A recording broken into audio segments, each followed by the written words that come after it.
Hi, West Coast Dennis here, and I'm Dennis, and this is the West Coast. Anyway, today, we're picking chanterelle mushrooms. I'm going to show you what I know about them. I know what I'm talking about. It's about all I can say. So here we go. So, using a brush such as this one, it's got kind of a stiff bristle. Before you put your mushrooms in the bag, you have to clean them. Clean all them little particles, like fir needles and stuff. People call them pine needles, but there's no pine in this area, but pine needles have them too, but anyway. So you clean all them off. You look where the gills are, you see a little piece in there.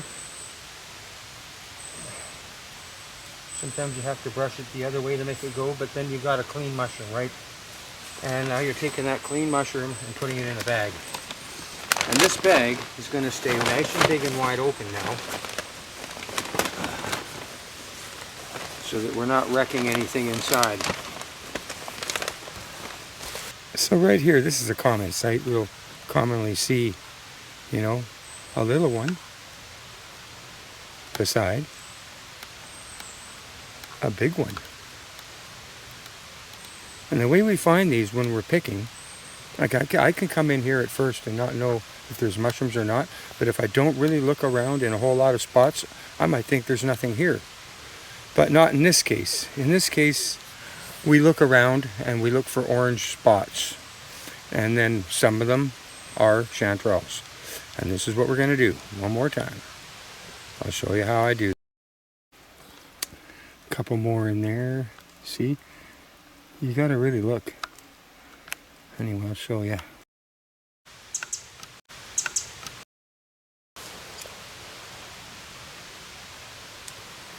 Leave some mycelium in the dirt. Cover it over slightly. I wouldn't pack it in. Not really, not unless I pulled it all out. Because I think that actually does shock it. And the freezing season is coming up soon. And mycelium doesn't really grow in the freezing season. It just sits there dormant. So I'm trying to leave the mycelium in the ground so that there'll be mushrooms here next year. Otherwise, they won't be in the exact spot, unless there was some mycelium that didn't fruit this year that we didn't see. But there you go, you've got your clean mushroom. Yeah.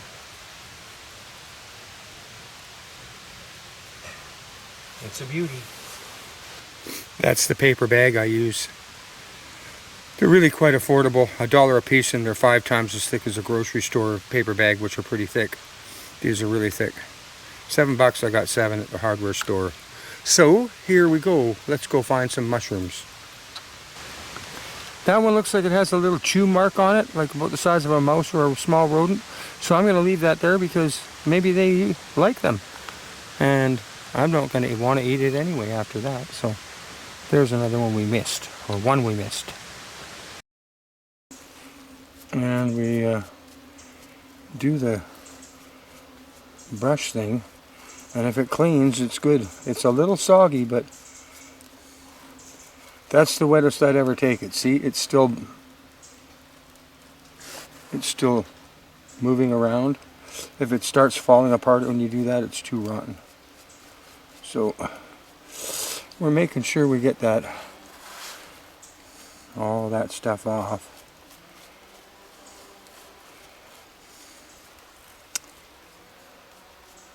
All around.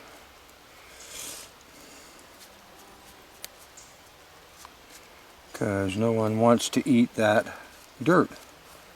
Although it's probably okay. Most people are cooking these anyway, and hey, I could see you eating a little bit of a piece of wood or something in your food if you got out of the forest. I mean, come on, man. So yeah, we got that. We're leaving that one in there.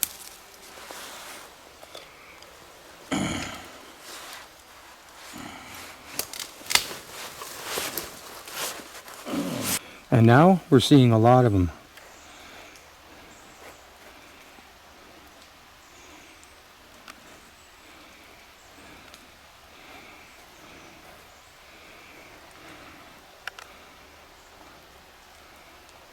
See?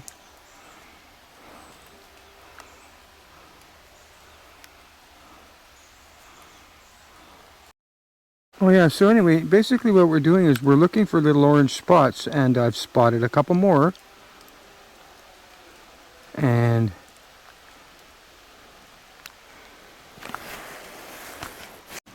I just poked my head around this corner and oh boy, here's some more. And I'm surprised all of a sudden I'm finding a lot actually in here. This is nice. Like, look at this. And then in here, we're seeing one there. Seeing one there. They're such beautiful mushrooms. I love photographing them. Or videoing them. I mean, whatever we're doing, eh? Look at that. Got a little bit of munching on it, but I don't care. That'll be good. It's big. That's the main thing. There's quite a few big ones over here. There's a couple more nice big ones in there.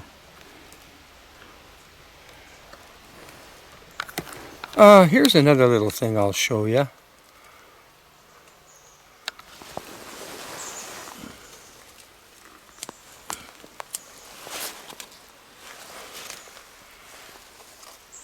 Actually, you know, if you take any part of this mushroom, like at the end of the stem that's white, and you cut it off, and then you bury it back in the ground, not very deep, this stuff doesn't go very deep, and not very tight, but make sure it's totally covered with the moss, then by rights,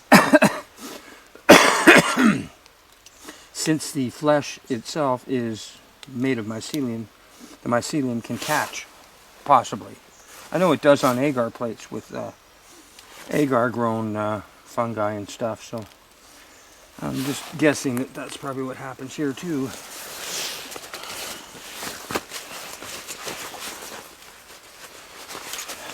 And some more in there.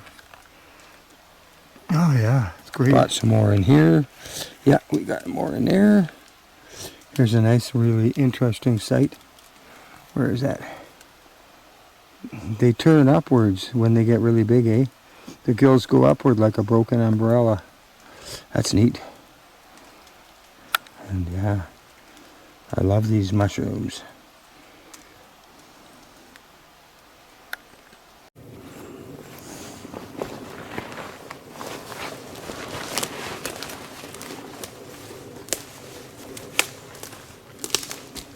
And so out she comes.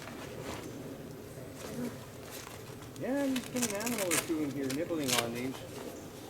Don't blame them.